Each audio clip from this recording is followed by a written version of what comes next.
Hello, আসসালামু আলাইকুম। আমি নুসরাত জাহান লিয়া। কেমন আছেন আপনারা? আলহামদুলিল্লাহ আমরা ভালো আছি। চলে এসেছি প্রতিদিনের ব্লগ নিয়ে।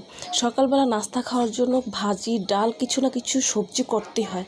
আর আজকে আমি তো এরকম একটা ডাল নিয়ে আসছি। আসুন দেখাই, শেয়ার করছি আপনাদের সাথে। চুলোতে বসিয়েছি মসুর ডাল। ডালটা অনেকক্ষণ আগেই আমি বসিয়ে রেখেছিলাম, তো এখন এটা সিদ্ধ হয়ে গেছে, এটাকে নামিয়ে ফেলছি। চুলোর মধ্যে কড়াই বসিয়ে দিয়েছি, কড়াইতে দিয়ে দিচ্ছি তেল, দিয়ে দিচ্ছি পেঁয়াজ,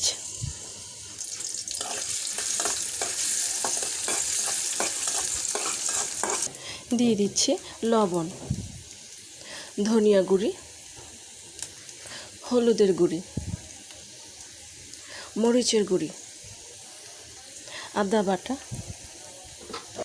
রসুন বাটা, জিরে বাটা। মশলা কষানোর জন্য দিয়ে দিচ্ছি পানি। মশলাটা কষানোর জন্য অল্প করে পানি দিয়েছি।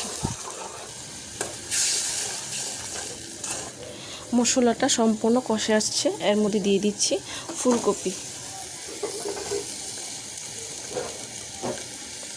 গাজর, দুটো কাঁচামরিচ।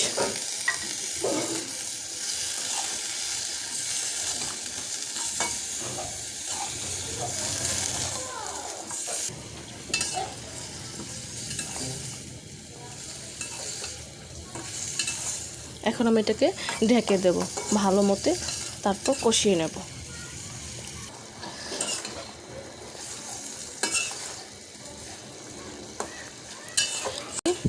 আর গাজরটা ভালো মতো কষানো হয়ে গেছে। এখন এর মধ্যে দিয়ে দিচ্ছি আগে থেকে সিদ্ধ করে রাখা মসুর ডাল।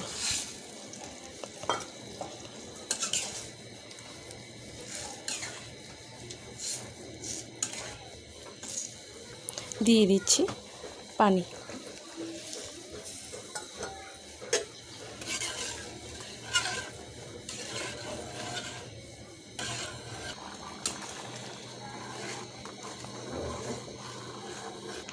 দিয়ে দিচ্ছি ম্যাগি চাট মশলা।